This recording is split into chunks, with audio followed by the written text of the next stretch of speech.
All right, so we got this piecewise function they give me here, and they give me a graph and some information about it. And the first thing they're asking is, when does this thing have inflection points from -4 to 4? Remember, inflection points are from the second derivative. It's when the second derivative either equals 0 or does not exist. So as we look at that, when does this thing have a slope of 0 or no derivative, no tangent slope? Well, we can definitely see that right here we have a slope of 0, and then right here we do not have a tangent line there, so the derivative doesn't exist there.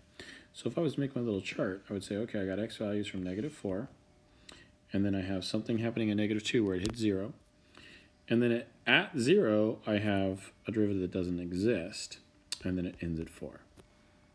And so I'm going to talk about the second derivative, right? Well, what's going on for the second derivative? Well, definitely we could clearly see that here, remember, this is the first derivative, we're talking about the second. So the slope here is negative. So I'd say, okay, well, the slope from -4 to -2 is negative. At -2, it's 0. By the way, at 0, it does not exist.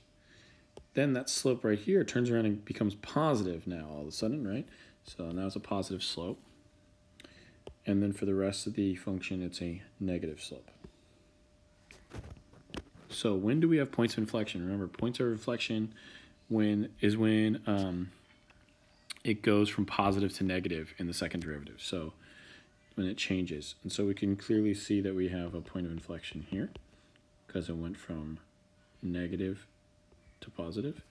And we have a point of inflection here because it went from positive to negative. So that's why we could say it's at x equals -2 and 0. To justify your answer, basically what I just said, something about how the second derivative changes signs at those two locations.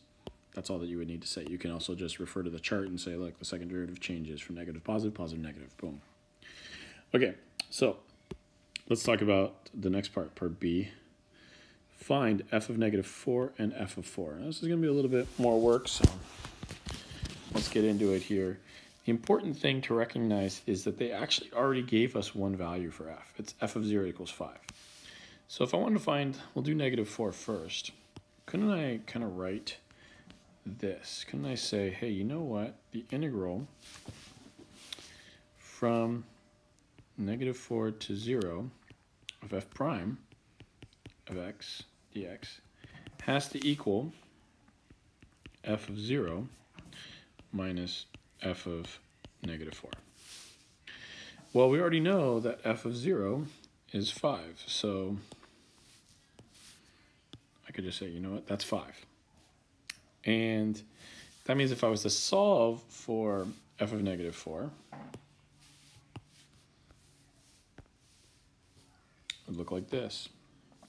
I would subtract 5 from both sides. I got -4, 0, prime of x dx minus 5, and that would equal -f of -4. Well, I don't want negative f of 4, I want positive f of -4, so let's change the sign of everything, make that positive, positive, make that a negative. And so we can figure this out. We just need to know the area underneath the curve from -4 to 0. Well, that's not that bad, because if we go look up here, they told us that this is a semicircle. So let's think about that. I'm going to do this in red. So we have this circle here. We really want this red area. But this blue area, if this is a semicircle, well, it's a circle. It's half of circle. So it's pi r squared divided by 2. And the radius, we can clearly tell that the radius here is 2. So this is pi 2 squared divided by 2. 4 divided by 2 is 2, so this is 2 pi. Well, but that's the blue area, right? We want the red. Well, isn't this rectangle a 4 by 2? So can we say that the red area is simply 8 minus 2 pi? It'd be that rectangle that's 4 by 2 by minus the half a circle, which we already know is 2 pi. Okay, so that area under the curve from -4 to 0 is 8 minus 2 pi. All right, let's go back to our problem here. If that's 8 minus 2 pi, then I could say, all right, well, you know what, minus parentheses this is 8 minus 2 pi plus 5, and this is going to equal f of negative 4. Distribute that negative, I got negative 8, I got positive 2 pi, positive 5. That's going to be 2 pi minus 3 equals f of negative 4. All right, so we found f of negative 4. Well, to find f of positive 4, the work's going to be roughly the same. So I'm going to come over here, let's do it in another color. I could say, you know what, from 0 to 4 of f prime of x, this is going to equal f of 4 minus f of 0. I already know that f of 0 is really 5, so I'm going to really say minus 5. And I'm going to add 5 to both sides, and so I got, you know what, from 0 to 4 f prime of x dx plus 5, that's going to equal f of 4. So let's just figure out what is the area under the curve from 0 to 4.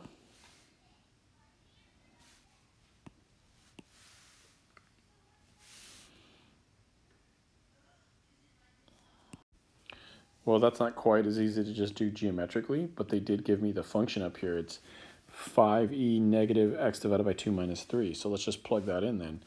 I mean, that is the equation from 0 to 4, so let's just do that. 5e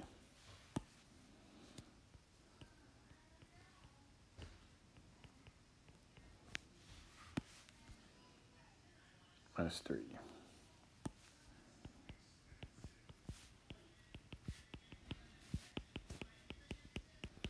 Okay, so we just have to evaluate this thing.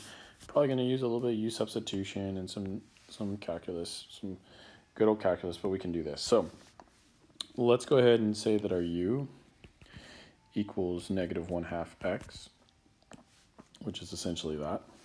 What would that make my du? That would make my du just simply negative 1/2 dx, which would mean that dx equals negative 2 du. So if I go to rewrite this, I got integral. Let's move the 5 outside. I got e to the u now, and I'm going to go ahead and in this one, I'm going to keep, this is going to get a little confusing for you guys. So I think I'm just going to keep everything with the, in terms of du here. So instead of a dx, I could write negative 2 dx. And then I can go ahead and separate out this part of the integral, and I could say that's going to be minus integral 3. Leave that in terms of x's, and then plus 5. Okay, and this all still equals my f of 4. Okay, so let's play with this a little bit. Oh, sorry, that's supposed to be a du. So I could take the negative 2, move it out front. It's really this. Oh, and I'm going to need to change these limits, right? So I have 0 to 4. So if I plug a 0 in here, 0 times negative 1/2 is still 0. And 4 times negative 1/2 is now negative 2. So, okay, I have that du. This integral should be really easy to do. Remember, this is just going to be like a rectangle. It's a height of 3, and a width of 4. So that's just going to be 12. So I'm just going to go ahead and say minus 12 plus 5. And now let's work on this guy, okay? So this is e to the u. I know I wrote this kind of weird. E to the u du from 0 to negative 2. Now notice those are out of order, right? This is supposed to be the lower one. So what I can do is I can actually just change the sign, make that a positive 10, and then switch the order. And then negative 12 and positive 5 makes negative 7. Okay, and again, this whole thing still equals f of 4, because I'm just simplifying this equation over here. All right, so what is the antiderivative of e to the u? Well, it's just simply e to the u. So this is really 10 e to the u, evaluated from negative 2 to 0, minus 7. Okay, so let's keep going with this. This is 10 e to the 0 minus e to the negative 2, minus 7. And I'm just going to continue to work here. Okay, so what happens here? Well, anything to the 0 is just 1, so I really have 10 times 1 minus, and e to the negative means 1 over e squared. and all this is minus 7. Let's distribute the 10. I would have 10 minus 10 over e squared minus a 7. 10 minus 7 is 3, so this becomes 3 minus 10 over e squared. Okay. Okay, now let's go to the last part of this question.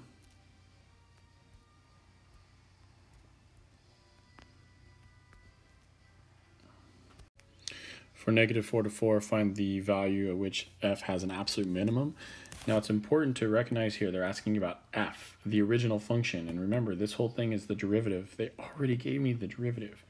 So a min, we can just find that by making a little chart real quick. We have our x values from negative 4. When do I have zeros on the derivative? Well, it's just really obvious. It's right here and right here, which they already told me what those were. I know that there's a temptation to look at that and think that that's 1, and it does kind of look like 1, but they actually tell you that the x-intercepts are negative 2 and negative 2 ln 3/5. So that value is actually, it's really close to 1, but it's not actually 1. So my zeros are, for the first derivative, are at negative 2 and negative 2 ln 3/5, and then we end at 4. So remember, all of these are potential candidates for maxes and mins. We know that we have zeros here and zeros here. And so let's just talk about what's happening here. Is the derivative positive or negative, right? Well, we already know. I mean, we kind of did this similar thing up here. But remember, this was the second derivative. This was the slope of the first. Now we're just actually looking at the height of the derivative, which they give us right here on the graph. So from negative 4 to negative 2, well, it's above the x-axis, so it's positive. From negative 2 to negative 2 ln 5ths, this whole time, it's above the x-axis, so it's positive. And then after negative 2 ln 3/5, it's negative, so it goes down. So let's think about this. What we're saying is that this graph goes up, flattens out, goes up, flattens out, goes down. And this question is asking for the absolute max. Well, this has to be the absolute max. Notice it's going up, going up, going up, stops going up, and goes back down. So this is not only a local max, it's the absolute max. And the question doesn't even ask for what is the value there. It just says find the x value, or the value of x at which it has an absolute max. Well, this is the x value right here. So that's all there is to it. Okay, see you guys on the next one.